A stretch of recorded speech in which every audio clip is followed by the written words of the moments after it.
हाँ जी, last video में हमने पढ़ा था कि किस प्रकार पिता का दुलार और माँ का प्यार दिखाया गया। लास्ट हमने ख़त्म किया था कि जब माँ उसे तैयार करके खेलने के लिए भेज देती थी, वो रोते रोते बाहर आता और बाहर आते ही अपने साथियों के साथ मिलकर खेल में मस्त हो जाता और रोना धोना भूल जाता था। हम जोलियों के दल में मिलकर तमाशे करने लग जाते। तमाशे करना, खेल करना। उस ज़माने में, यहाँ पे 1929 की बात की गई है, उस समय में बच्चों को खेलने के लिए बाज़ार से बिजली के उपकरण या फिर बिजली पर चलने वाले खिलौने नहीं दिए जाते थे। किस प्रकार वो अपने आसपास के वातावरण से ही अपने खेलने के लिए खिलौने तैयार करते थे। तो यहाँ पर 2-3 खेल बताए गए हैं कि भोलानाथ और उसके साथी मिलकर कौन कौन से खेल खेलते थे। फर्स्ट इज़ तमाशे भी ऐसे वैसे नहीं, तरह तरह के नाटक करते थे। चबूतरे का कोना ही नाटक घर बनता था।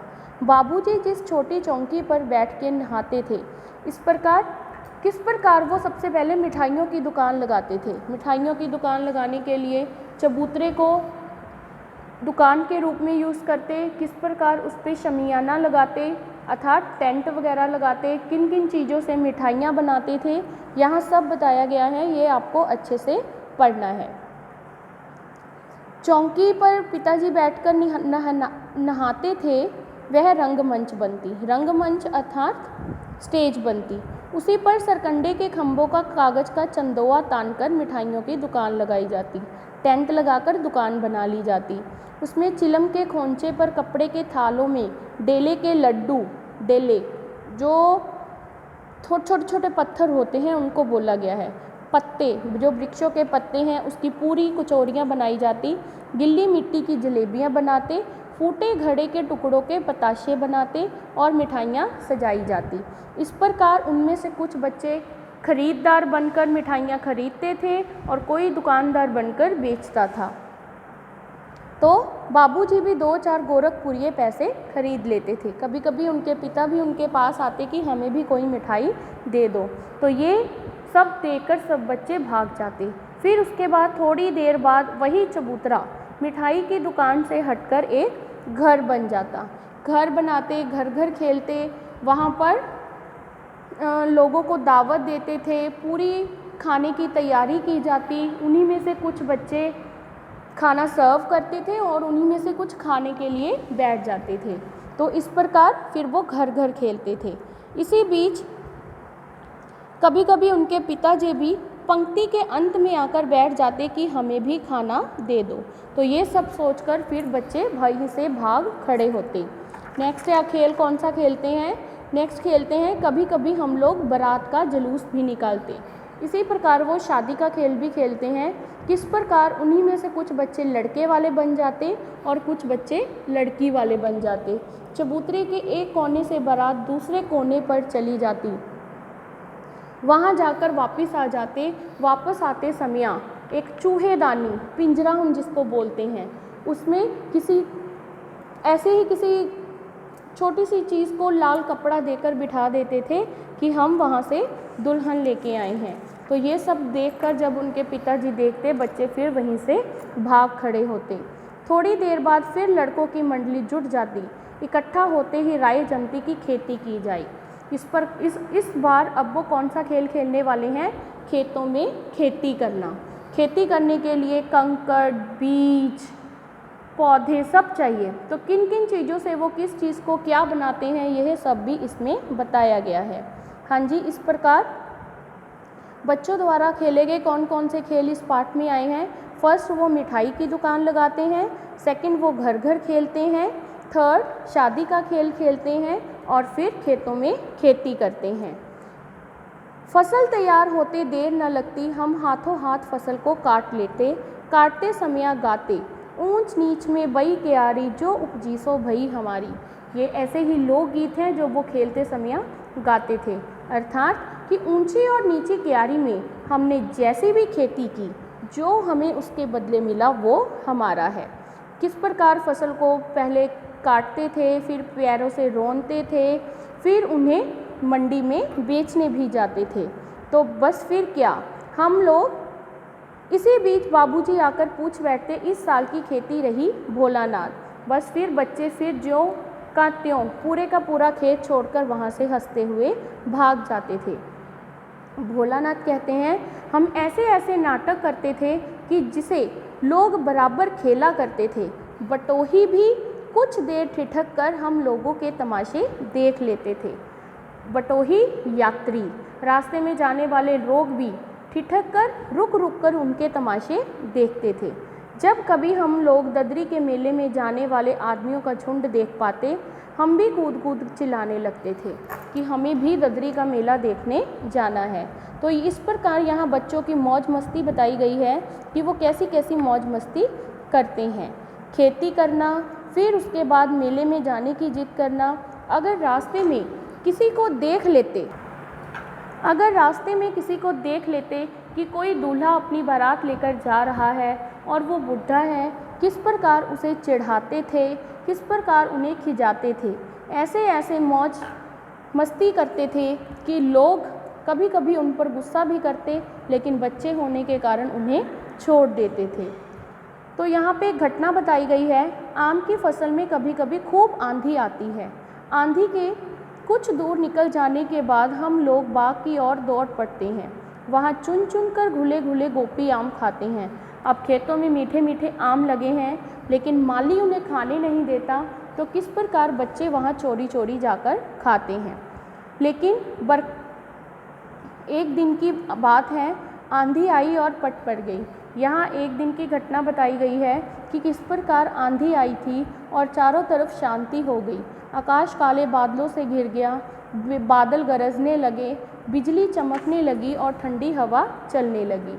तो ऐसे में सब बच्चे भाग जाना चाहते हैं, लेकिन एकदम से भारी वर्षा, मूसलाधार बारिश शुरू हो गई। हम लोग पेड़ों की धड़ से सट गए। वृक्षों के साथ वो चिपक कर खड़े हो गए ताकि उन्हें वर्षा में भीगना ना पड़े। लेकिन वर्षा बहुत तेज थी। वर्षा जैसे ही बंद हुई तो वो घर जाना चाहते थे, लेकिन बाग में बिच्छू नज़र आए। हम लोग डर कर भाग चले। हम लोगों में बैजू बड़ा ढेर था। यहाँ एक लड़के की बात बताई गई है, बैजू, जो कि उनका ही मित्र था, लेकिन वो बड़ा ढेर था। संयोग की बात, बीच में मूसन तिवारी मिल गए। बेचारे बूढ़े आदमी को सूझता कम था। बैजू उनको चिढ़ाकर बोला, बुढ़वा बेईमान, मांगे करेले का चोखा। एक व्यक्ति है मूसन तिवारी, जिसे बैजू चिढ़ाने लगा, खिजाने लगा। जिस बात से चिढ़कर मूसन तिवारी उनकी शिकायत लेकर उनके गुरु के आश्रम चले गए, उनके गुरु के पास चले गए। हम लोगों ने भी बैजू की सुर में सब बच्चे भी उनको मूसन तिवारी को चिल्लाने लगे। मूसन तिवारी ने बेतहाशा खदेड़ा, बच्चों को बहुत भगाया कि आज मैं तुम्हें पकड़ कर ही रहूँगा। लेकिन सब लोग अपने अपने घर की तरफ भाग गए। जब हम लोग ना मिल सके तो तिवारी जी सीधे पाठशाला चले गए और वहाँ जाकर गुरुजी से उनकी शिकायत की। तो गुरुजी ने 4 लड़कों को भेजा कि जाकर बैजू और बाकी लड़कों को पकड़ कर लाओ। बैजू तो हाथ नहीं आया, लेकिन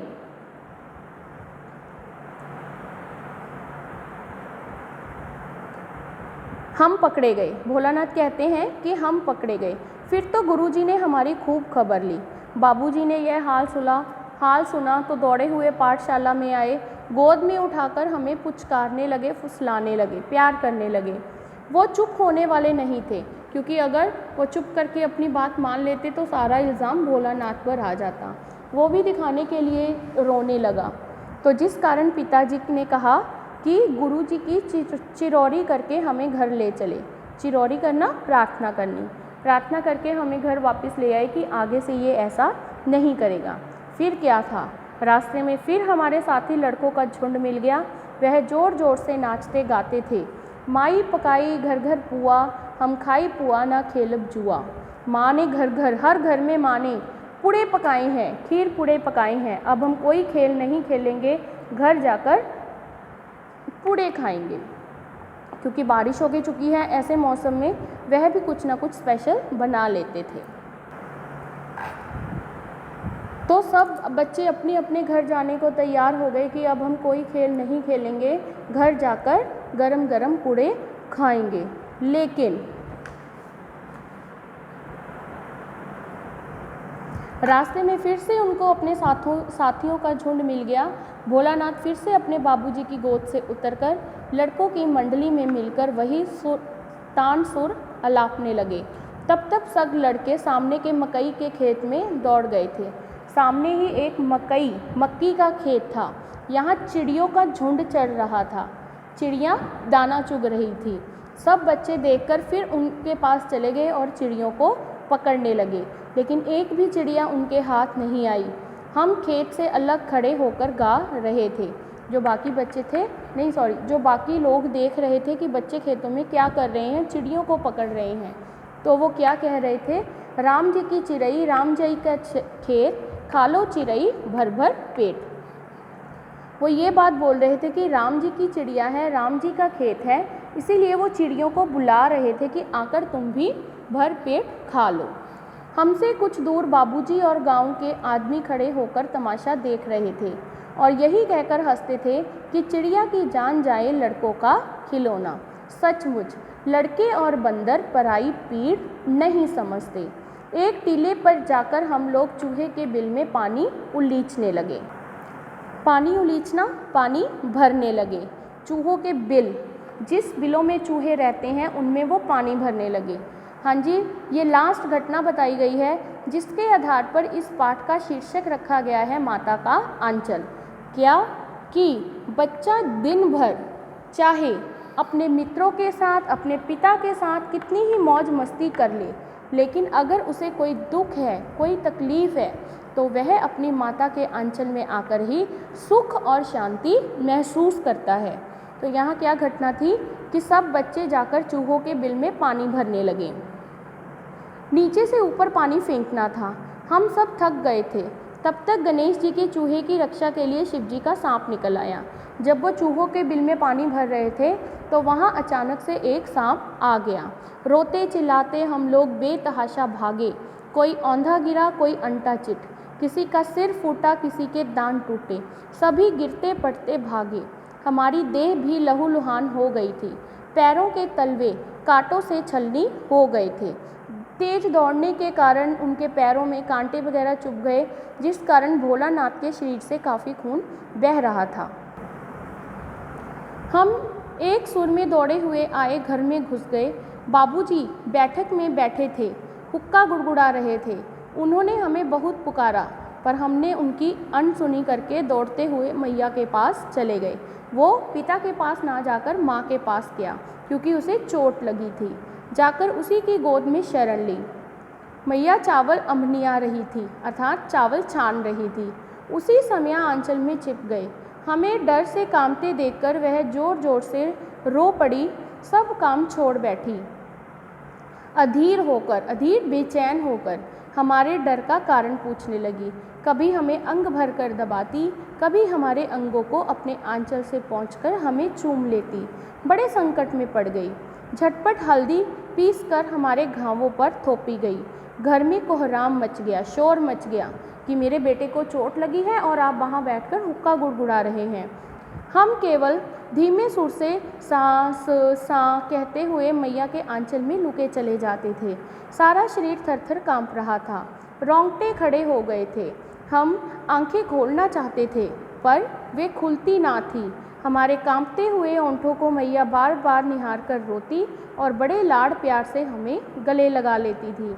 इसी समय बाबूजी दौड़े आए, आकर हमें मैया की गोद से अपनी गोद में लेने लगे, पर हमने मैया के आंचल की प्रेम और शांति के चंदोवे की छाया ना छोड़ी। चंदोवा आंचल की छाया ना छोड़ी। इस प्रकार आपका ये लेसन यहाँ पे कंप्लीट होता है। Read this chapter at least 2 times so you can understand the story. धन्यवाद।